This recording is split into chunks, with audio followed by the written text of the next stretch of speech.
Pastor Ray Frias from Church on the Rock, Germany. Pastor Ray, praise God po.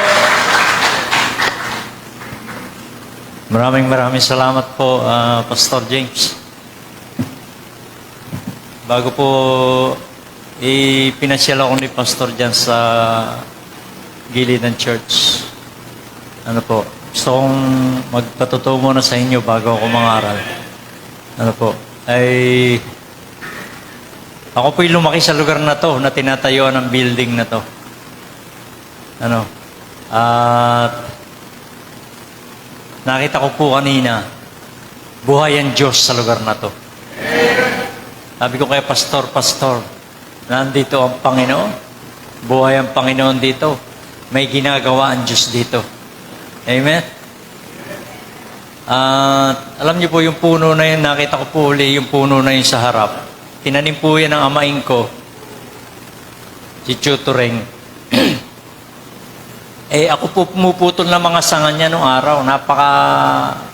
Lalaki po ng sanga niya. Yung puno na yun sa harap. Kulay dilaw po ang bulaklak niyan di po ba?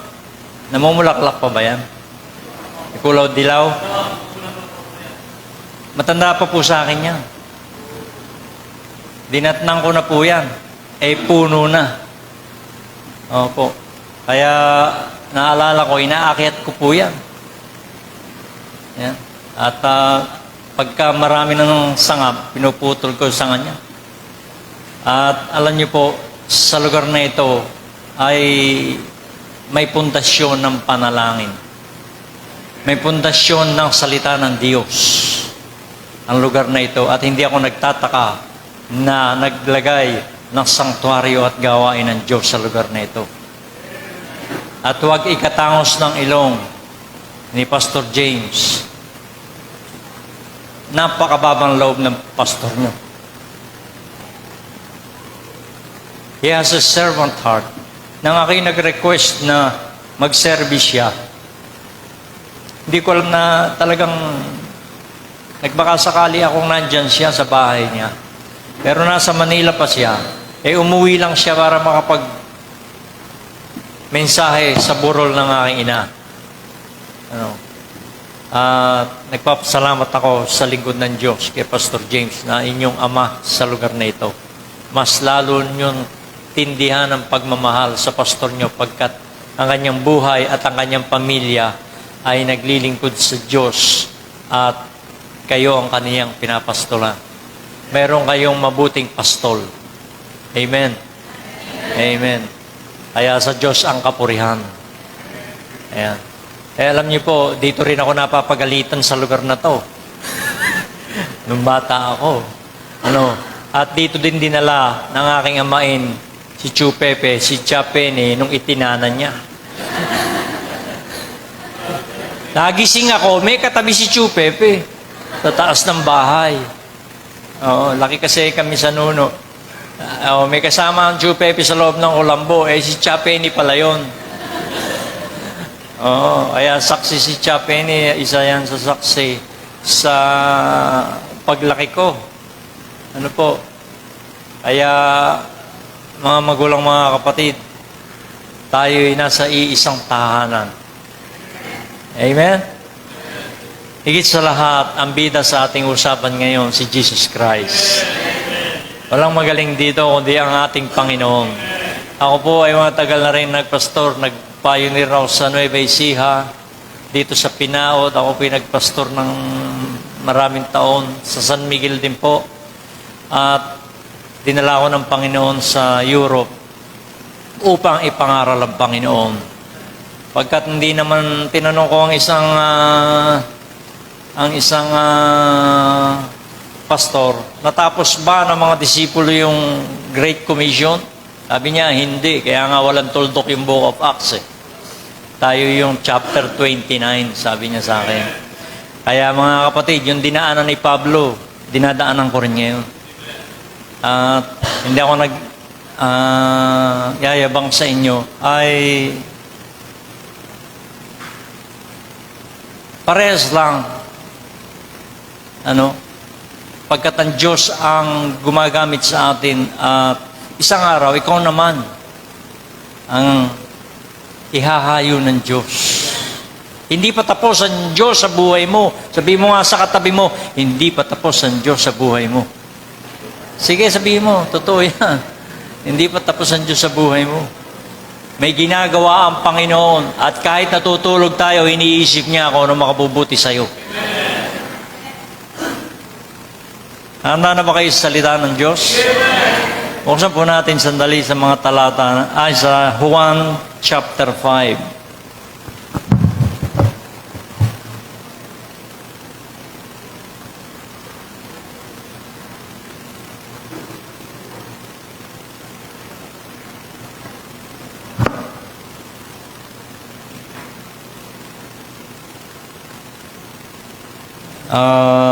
Simulan po natin sa verse 1. 1 chapter 5.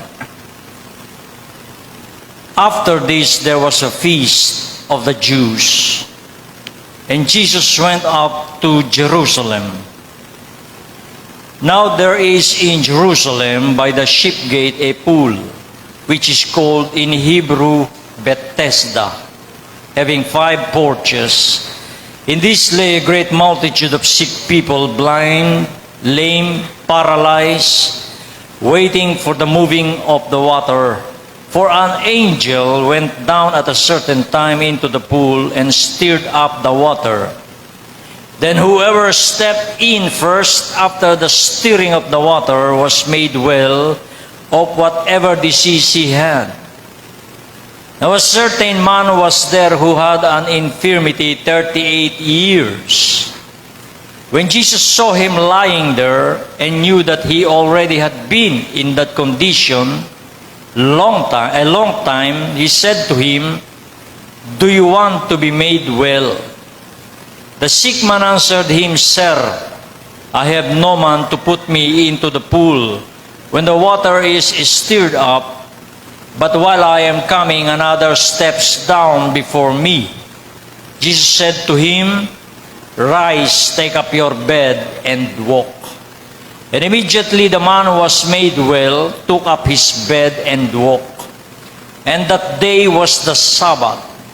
The Jews therefore said to him, who was cured, "It is the Sabbath, it is not lawful for you to carry your bed." He answered them, He who made me well said to me, "Take up your bed and walk." Then they asked him, "Who is the man who said to you, 'Take up your bed and walk'?" But the one who was healed did not know who it was, for Jesus had withdrawn, a multitude being in that place. Afterward, Jesus found him in the temple and said to him, "See, you have been made well. Sin no more." Huwag ka na magkasala, lest a worse thing come upon you. The man departed and told the Jews that it was Jesus who had made him well. Ang Diyos po ang nagpala ng kanyang salita.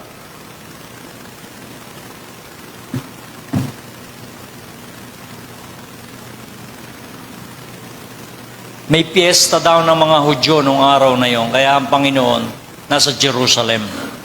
Alam natin lahat, ang Hudyo parang Pilipino no? May mga piyesta. Pero yung piyesta sa Israel, utos ng Diyos yun. Iba-ibang klase ng piyesta. Kaya nasa Jerusalem ang Panginoon. At lagi siyang pumupunta sa templo. At sabi sa kwento, ay mayroon doon sa sheep gate na 5 portiko na ang pangalan ay Bethesda. Kung saan ay parang ospital baga na nandoon ang iba't ibang uri ng taong may karamdaman at sakit. Mga magulang, mga kapatid, kapag tayo namimiesta, umuusok ang mga kusina, ang mga kalan. Pumapasok ka pa lang o nasa gate ka pa lang, amoy mo na ang masasarap na putahe. Tama po ba? Kapag ba piyesta, di ba, may mga tugtugan, may sayawan, may musiko dito sa bansa natin. Matulig salita, masaya ang piyesta. Araw ng kapistahan, piyesta ng barangay Pinaud, barangay Poblasyon. masaya kung may piyesta. Naalala ko nung araw, may mga kamag-anak kami dyan sa bayan. Isang street yun. Ay kinakailangan magmamano ka dun sa mga tao dun. Unang bahay, bata pa ako, unang bahay kinainan ko. Talaga itinodo ko na ron. Busog. Talagang wagas na wagas ang aking pagkain ng tanghalian. Fieste. Tapos, in conclusion, may ice cream. Ako yung nabusog na. May pangalawang bahay. Kamag-anak din. Hindi pumunta. Lole. Kapatid ng lolo ko Kain uli.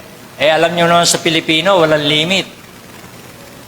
Huwag kayong mahiya. Maraming kanin, maraming ulam.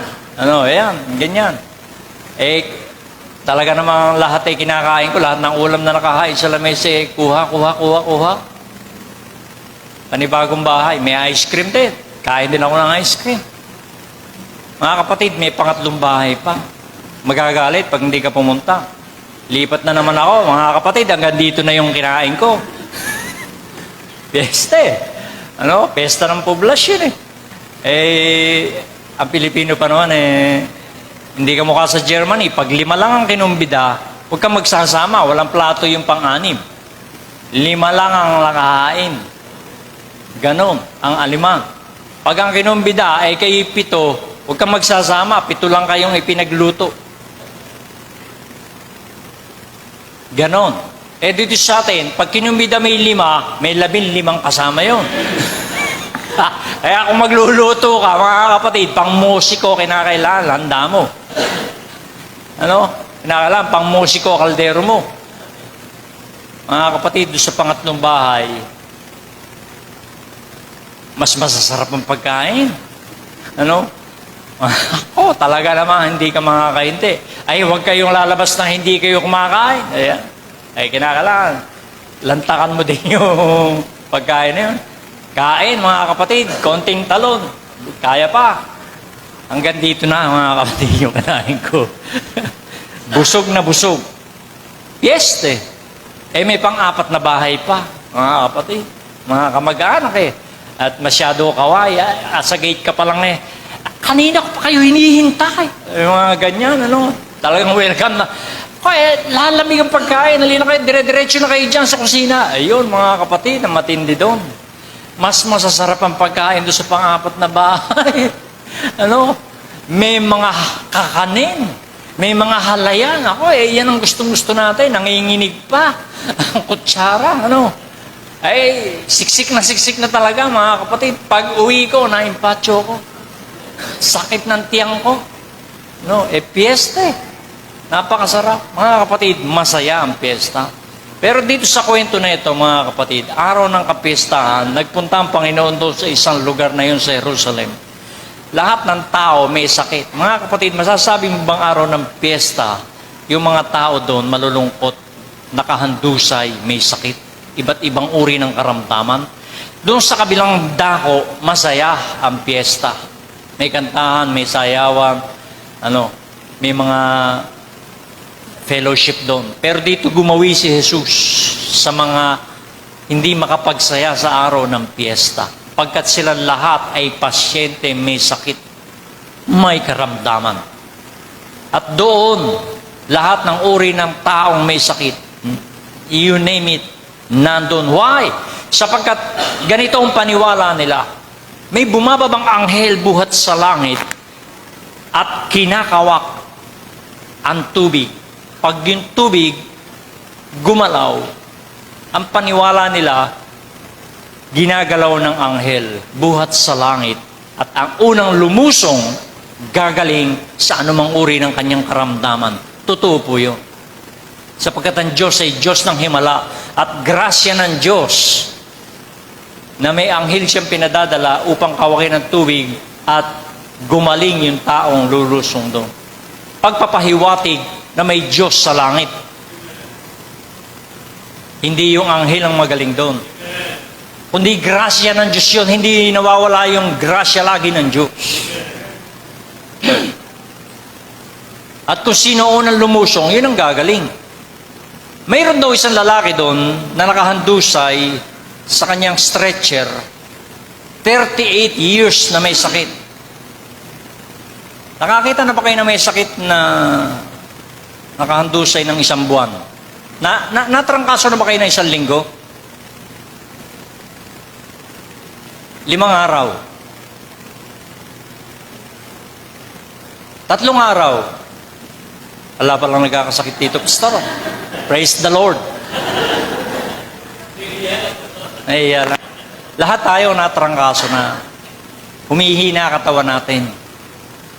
Pero yung taon to, mga kapatid, 38 years na may sakit. Hindi ho niya edad yun. Edad pa lang ng sakit niya yun. Ibig sabihin, yung larawan ng tagpo na ito, yung tao na yun, napakahina, payat na yun, maaaring sambulatin na lang hindi nakakapirma, ay talagang yung kalalagayan ng taon to ay grabe na. Wala siyang lakas nga na makalusong sa tubig. Mga kapatid, nilapitan siya ng Panginoon. Sa dinami-dami ng tao doon, napokus ang Lord sa tao na ito. Ang sabi niya, gusto mo bang gumaling? Yung tanong na yun, mga kapatid, kung pilosopo yung tao na ito, pansinin ninyo, kung pilosopo yung tao na yun, na nakikita mo namang nakahandusay, hihinga-hinga, aandap-andap, malata, at may sakit, at alam mong naghihintay ng kagalingan at himala sa lugar na yun. Tatanungin mo, gusto mo bang gumaling? Kapag ikay dumalaw sa ospital, nakadextrose, may sakit na malubha, pag tinanong mo, gusto mo pa bang gumaling? Baka magalit sa iyo pamilya noon. O murahin ka ng tao na dinalaw mo kung gusto mo pa bang gumaling. Si Jesus, tinanong niya tao, gusto mo bang gumaling? Ang tugon ng tao, wala pong maglusong sa akin sa tubig. Kapag ako'y nag-a-attempt, may nauunan na sa akin. Sapagkat siguro it takes time pa, yun lang pagbangon niya, it takes time pa. Kaya naman siya tinanong ng Panginoon na ganito, matalino ang Diyos sa lahat. Hindi niya iniinsulto yung tao, kundi He's building a bridge of communication. Yung atensyon ng tao, nasa anghel. Yung atensyon ng tao, nasa tubig. Na 38 taon nang nakatingin doon at naghihintay, ang atensyon ng tao ay nasa anghel, nakakawak ng tubig. Wala siyang kamalay-malay na yung Diyos na nagsusugo, nag-uutos sa anghel na bumaba ay siya mismong kanyang karap noong oras na yun. His name is the name above all names. His name is Jesus Christ. Wala siyang kaalam-alam na ang kanyang hinihintay na anghel. No angels today. Walang bababang anghel ngayon. Walang mensahero ang Diyos nakakawaki ng tubig sapagkat ang Diyos mismo ang bumaba sa lupa. Sa habag at pagmamahal ng Diyos, siya mismo ang humarap sa tao na ito. Gusto mo bang gumaling? Kapatid, kinuha lang ng Panginoon yung atensyon ng tao na yon upang sa kanya mapako, hindi doon sa anghel. Kaya naman, ang sabi ng Panginoon, ang sabi ng tao na yun, wala pong maglusong sa akin sa tubig. Alam mo, yung puso ng tao, from the abundance of the heart, the mouth speaks, sabi ng salita ng Diyos. Kung ano laman ng puso, lalabas sa bibig. Ang lumabas sa bibig ng tao, sama ng loob. Pag kinuha mo yung eksena, may damdamin yung salita. Ikaw din, pag nagsasalita ka, kuminsan, pagka ikay masaya, masaya salita mo. Pag ikay masama loob mo, masama loob mo, lalabas sa yung salita. Yung tao, may hinanakit. Sa harip nasabihin niya, hindi ho ako makabangon, hindi ako makalusong. Ngayon, sinasabi niya, nakaturo sa mga tao. Wala hong tumutulong sa akin na makalusong.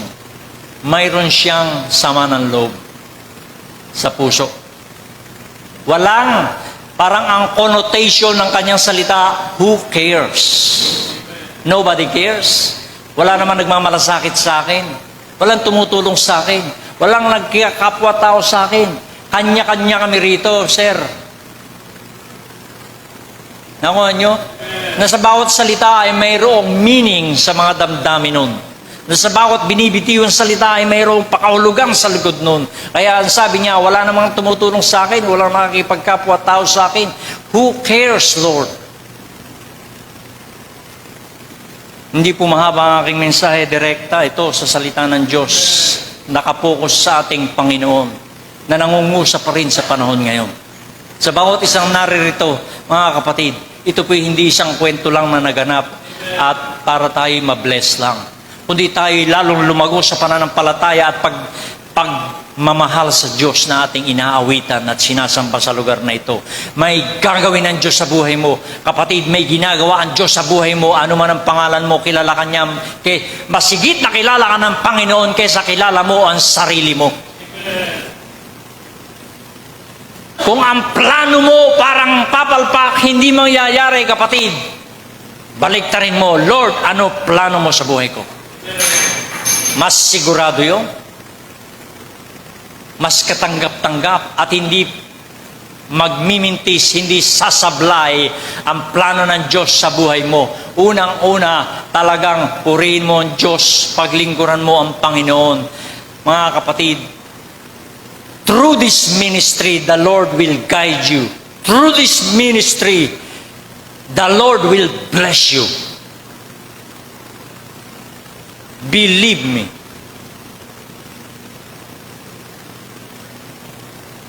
Wala pong maglusong sa akin. Mga kapatid, ang mundo, kanya-kanya. Maraming naghahanap ng tunay na pag-ibig. Noong araw, nag-aaral ako sa may Mandaluyong. Nawala na po pala yung pinag-aralan ko. Inutusan kaming, pinareserve yung isang McDonald's doon. Pulutin nyo lahat ng street children, dalhin sa McDonald's. Labas kami. Pinulot ang mga bata, street children, papakainin sa McDonald's. Kumakain ng mga bata, lumapit yung isang teacher ko sa isang bata na nakita niya, kinain yung kalahati, binalot yung kalahati. Sabi niya, para sa iyo yan, busin mo. Hindi po.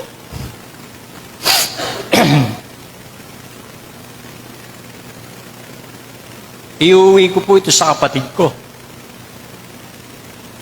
Sabi niya, hindi pa po nakakatikim ng ganitong tinapay ang kapatid ko. Pero yun, nakakain mo lahat ng masasarap. Pero may mga tao pala na kahit simpleng hamburger na cheeseburger, hindi pa natitikman. Ang sabi ng bata, hindi pa po natitikman ng kapatid ko ito, iuwi ko po sa kanya. So bumili pa ng isang hamburger yung teacher, ito iuwi mo sa kapatid mo. Marami sa mundo naghahanap ng totoong tao. Marami sa mundo kailangan ka na magsalita sa kanila na may buhay na Diyos. Kailangan may madinig sa iyo na ikaw ay sumasamba sa Diyos sa lugar na ito. Kailangan madinig nila na mahal ka ng Diyos. May mamimit kang taong may problema, kapatid, yun. Pagkakataon na sabihin mo, gusto mo bang ipag-pray kita? Gusto mo sumama ka sa akin sa linggo? Alas 10, magkita tayo sa kanto. Sama kita sa church. Kaya mo ba yun? Kapatid, marami sa mundo sinasabi the same line. Who cares? Walang kapwa-tao.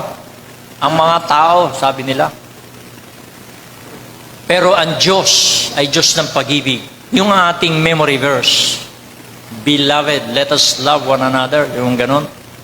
Magmahalan tayo. Ang demonyo, kayang i-imitate lahat except one thing, ang magmahal. Pagkat ang Diyos ay pag-ibig. Ha? Kayang gayahin lahat, pero ang magmahal hindi kaya ng demonyo. Kaya naman, ang pagmamahal, kapatid, pag yan ang itinanim mo, aani ka ng pagmamahal. Mawiwin mo. Kaya pag ikay nagsalita sa tao, may pakikipagkapwa-tao ang Kristiyano, at inintroduce mo ang pag-ibig ng Diyos, bahala na si Lord. Pagtalikod mo, papel na ng Holy Spirit yun. Just do the natural and let the Lord do the supernatural. Wala pong maglusong sa akin sa tubig. Nakuha na niya yung atensyon ng tao. Here's the next verse. Take up your bed and walk. Mga kapatid, napakalupit na verse. Walang nakapagsasabi basta-basta niyan. Kahit doktor, hindi sinasabi yan. Walang basta-basta nagsasabi ng ganyang katinding statement. Bitbitin mo, higaan mo, at lumakad ka na. Kapatid, Diyos lang ang nagsasalita ng ganyan. Kapag ang pulis nakita mo naka-uniforme, hindi mo na kailangang itanong na siya ay pulis. Kapag ang isang nurse nakita mo naka-uniforme, hindi mo na itatanong, siya ay alam mong nurse. Kapag ang bumbero nakita mo naka-uniforme, alam mo, bumbero yun. Kapag ang pulube nakita mong yung kanyang damit, yung kanyang amoy, yung kanyang itsura, mga kapatid, alam mong nandun siya sa kalalagayan na gano'n. Etong sabi ng Panginoon sa kanya, take up your bed and walk. 38 years na siya'y nakahiga sa kanyang stretcher, na para bang laging sinasabing ng stretcher sa kanya, ng higa niya, dito ka, may sakit ka. Hindi ka gagaling. Ako, kailangan mo. Problema yun. Na para bang sasabihin ng problema sa iyo, matagal mo nang dinadala problema mo, o may bago kang problema, suliranin sa buhay. Sasabihin ng problema sa iyo, kakambal mo ko, dito ka, may problema ka, depressed kang tao ka, wala kang magagawa, mahina ka, wala kang pag-asa, sabi ng kaaway, sabi ng dikta ng demonyo, wala kang pag-asa, talunan ka. Mga kapatid, hindi yan ang sinasabi ng Diyos sa iyo. Ang sinasabi ng Diyos sa iyo, take up your bed and walk. Mga bagay na nagdadala sa iyo na akala mo hindi mo kaya. Ang sabi ng isang vlogger, huwag niyo po akong ibabas, hindi ko po kaya, kakabagsak ko. Ang sabi ng isang artistang nagbigti nung araw, ang kanyang sulat na iniwan, walang nagmamahal sa akin. Nagbigti siya. Pero ang sinasabi ng Word of God, dinadala ko kayo sa salita ng Diyos. Ang sabi ng salita ng Diyos, bitbitin mo ang iyong higaan. Yung bagay na umaalipin sa iyo, yung bagay na daladalaan ka for 38 years o anumang years. Mga kapatid, ang sabi ng Panginoon, sa kanyang kalakasan kaya mo ang lahat. Kaya naman sinabi ng isang apostol, kaya ko ang lahat dahil kay Kristo na nagpapalakas sa akin. Kung saan ako mahina, ay doon ako malakas. Make God your strength. Simula ngayon sa araw na ito, o ginagawa mo na, kapatid, sa araw na ito, kapatid, ang kalakasan mo ang Diyos. Ang tingin ng Panginoon sa iyo, hindi alipin. Ikaw ang mananagumpay. Ang tingin ng Diyos sa iyo, ikaw ang ulo, hindi buntot. Ang sabi ng Panginoon, ikaw yung liwanag, ikaw yung asin, ikaw yung mag-iimpluwensya sa mundong ito. Paglabas nyo ng gate na yan, mga kapatid, tumatakbo na mga demonyo, sapagkat ang mga sundalo ng Diyos nagmamarcha lagi. Pagsakay mo ng tricycle, I speak Jesus. Pagsakay ko ng bus, I speak Jesus. Pagsakay ko ng eroplano, I speak about Jesus. Delikado yung katabi ko sa eroplano because I will speak about Jesus. I will talk about Jesus. Yung mga katabi ko sa waiting shade, I will talk about Jesus. Yung sa eskwelahan, speak Jesus. Sa trabaho mo, salitain mo si Jesus. Sa palengke, mga kapatid, I speak Jesus. The world needs Jesus. Amen? Take up your bed and walk. Kapatid, taas noo, papuri sa Diyos. Sabihin mo sa problema mo, ako magdadala sa iyo. Kahit sa pera mo, ma-sidetrack ng konti. Sabihin mo sa pera mo, hoy pera, ako masusunod kung saan kita gagastahin. Hindi mo ko ubrang diktahan. May espiritu kasi yun eh. Ano? Kaya nga inunahan na tayo ni Lord. The love of money is the root of all evil. Every time na kayo'y naguhulog sa offering, nagtatanim ka sa mabuting lupa. Amen. At pinapatunayan ng iyong pagbibigay, God is my source. Pinapatunayan, dinideklara mo, the Lord is my provider. Amen. Very bold kang nagbibigay ng offering and tithes. Very bold kang nagsasabi, ako ang pinagpapala, kaya ito ang aking bigay sa gawain ng Diyos. Amen. At nakikita ng Diyos. Bakit ba tinuturuan? Pasensya na kayo, konti lang nito, sidetrack, ala ito sa preaching ko. Kapatid, kapag tinuturuan tayo ni Pastor James ng pagbibigay, tinuturuan ka ng Diyos na hindi maging kuripot. At inaalis ng Diyos ang pagiging sakim. At tinuturuan tayo ng tama na maging katiwala. Lalo ka naman pinagpapala. Sabi ng nanay ko, anak, linisin mo ngayon alulod ng bahay, barado. Di ba? Pag hindi barado yung alulod, yung tubig, dire-diretso. Kapag ang tao kuripot, barado alulod mo. Sabi mo sa katabi mo, hindi ako barado. Ayan, okay. Nasa-sidetrack lang ng konti. Pasensya na. First time ko dito eh. Ano? Kapatid, bitbitin mo ang iyong higaan. Yung tao, mga kapatid, tinamaan hindi ng kawak ng tubig, kundi ng salita ni Kristo. Lumakas ang buto. Na-revive lahat ng organs sa katawan. Yung kanyang kalamnan, biglang nagkaroon ng strength. Yan ang biyaya at kapangyarihan ng Diyos. Kapag ikaw ang atensyon mo, pinako mo kay Kristo. Yung ginawa ng tao, alam mo ba? Binitbit yung kanyang stretcher. 30 years mo akong niluluko, problema ka. Ano? Binitbit yung kanyang stretcher. Pinabitbit ni Jesus sa kanya, yung bumibitbit sa kanya. Sa salitang Pilipino, ba't ba hinahayaan mo alipinin kanya? Tapakan mo nga. Bitbitin mo. Ikaw ang magdala. Sa lakas ng Diyos, sa kapangyarihan ng Diyos. It is written. Sabihin mo ganun sa problema mo. Man shall not live by bread alone, but by every word that proceeds from the mouth of God. Isampal mo yan sa problema mo. Nasusulat. Ganun. Kaya, tinuruan ni Lord yung tao na ito. Hindi naman siya pinag-pray ni Lord. Hindi naman siya nilehans ni Lord. Inutusan siya. Hindi nakikiusap ang Word of God sa'yo. It is a command. Hindi niya sinabing, kaya mo bang tumayo? Tingnan ko nga kung kaya mong bumangon. Subukan mo nga lumakad. Hindi lang nakapokus dun sa sakit, mga kapatid, kundi kung ano ba ang problema mo. Lalakas ang iyong faith, hindi ka madidepress. Lalakas ang loob mo, hindi ka mawawala ng pag-asa, kundi maliligo ka ng bonggang-bongga, magbibihis ka ng wagas, a-attend ka sa simbahan sa church. Amen.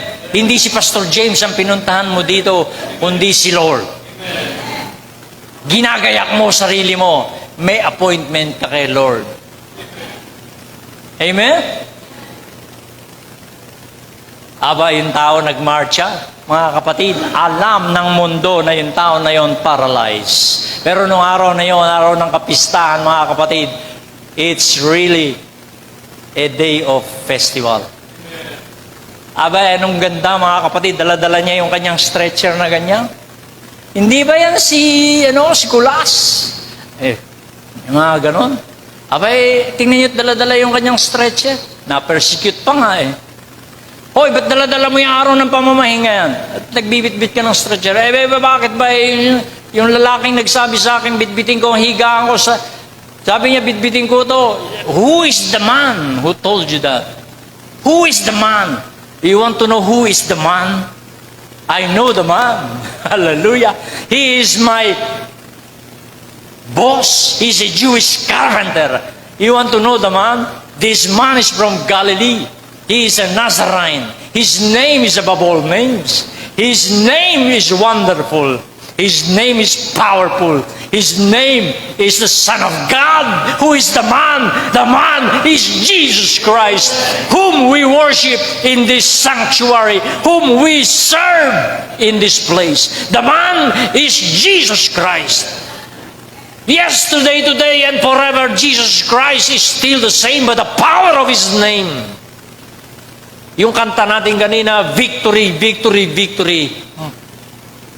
Isa sa mga paborito kong kanta yan. Oh, victory in Jesus. Oh, I love victory, ladies and gentlemen. Ang sabi ng Lord,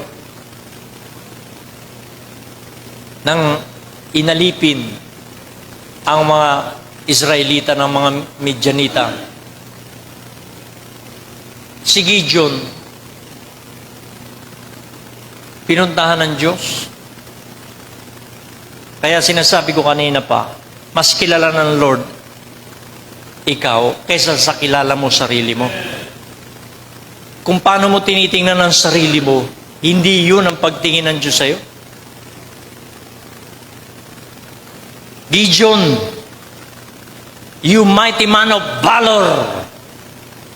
Gagamitin kita para i-deliver ang Israel sa mga pang-aliping Midianita. Lord, paano man akong gagamitin? Out of the tribe, 12 tribes of Israel, yung tribe ko pinakamaliit. At sa tribe namin, pamilya ko pinakamahirap. At sa pamilya ko, ako yung pinakaduwag. Ganon niya tiningnan ng sarili niya sa salamin. Kaya siya nagtatago sa kuweba. Pero yung sinasabi niya, hindi pinapansin ni Lord John. Ang tawag ni Lord kay Gideon, you mighty man of valor. Kapag ikay tinawag ng valor, galing ka sa digmaan, sa sundalo para makatanggap ka ng medalya ng valor, nakipagpatayan ka na noon, nagtagumpay ka sa mission mo, isa kang mandirigma, isa kang tagumpay na sundalo. Pero si Gideon, duwag, nakatago sa kuweba, ang address ni Lord sa kanya, you mighty man of valor. Kapatid, yun ang eyes of faith. God is the author and the finisher of our faith. Ganon niya tinitingnan ikaw. Ganon niya tinitingnan si Gideon. Mananagumpay, mandirigma. Ganon mo tingnan ang sarili mo sa salamin. Kaya sa tingin kayo nagsusuklay, nagme-makeup, nagli-lipstick, nagpopolvo kaya. Mga kapatid, sabihin mo sa sarili mo, ang tindi mo, isa kang tagumpay, kaya pag nag-ring cellphone mo, Bes, kamusta ka na? Sabihin mo, pinagpapala. Sabihin mo, heto, may nagtawag, may nag-text sa akin, where are you? Ang sagot ko, in the presence of a holy God. Nabuburyong sila sa sinasabi mo, kaysa naman tinanong ka, kamusta ka na? Classmate, kamusta ka na? Ang sagot nung mga wala sa Diyos, eto, dati pa rin, malas pa rin. Mga kapatid, yun ang inaabangan ng dyablo, mamalasing ka na naman. Pero ikontra mo yung mga sitwasyon, kahit may problema ka, sabihin mo, malakas pa rin. Nagtatagumpay pa rin. Yun ang tingin ng Diyos sa'yo. Ang tingin ng Diyos sa'yo, hindi niya tinitingnan yung sinasabi mo, kundi yung tingin ng Diyos sa'yo. Sapagkat siya ang gumawa sa'yo. Siya ang may katahas sa'yo. Siya ang gagabay sa'yo. Siya ang may plano sa'yo. Kaya mga kapatid, take up your bed and walk. Hindi niya tinatanong kung kaya mo, mga kapatid. Pagsunod lang, obedience sa salita ng Diyos. Sa mga preaching ng pastor. Mga kapatid, na alam mo na sa salita ng Diyos, obedience, hear and obey. For there is no other way, sabi ng kanta. Amen? Yan ang salita ng tao doon sa mga nagko-question sa kanya, who is the man? Sino ang nagsabi sa iyo? Yung lalaki na yung nag-utos sa iyo. Kaya nung nalaman ng lalaki, nung bumalik siya sa templo, si Jesus Christ pala. The man is Jesus Christ. Kaya sabi ng Panginoon, see, you have been made well. Magaling ka na. Go and sin no more. Yung tao na yun, alam nyo, na-afflict ng kaaway dahil sa kasalanan. May kasalanan yung tao, alam ni Jesus, pero hindi ganun hindi masama ang Diyos na ang isang tao ay papahiya. Alam ni Lord na nabuhay sa kasalanan yung tao na yun. Binago niya yung tao na yun. May transformation, may deliverance yung tao na yun. Salvation. Go and sin no more. Or may mas masama pang mangyayari sa'yo. May warning pa nga eh. O baka may mas masama pang mangyayari sa'yo. Go and sin no more. Here's the wisdom of Proverbs. Ano?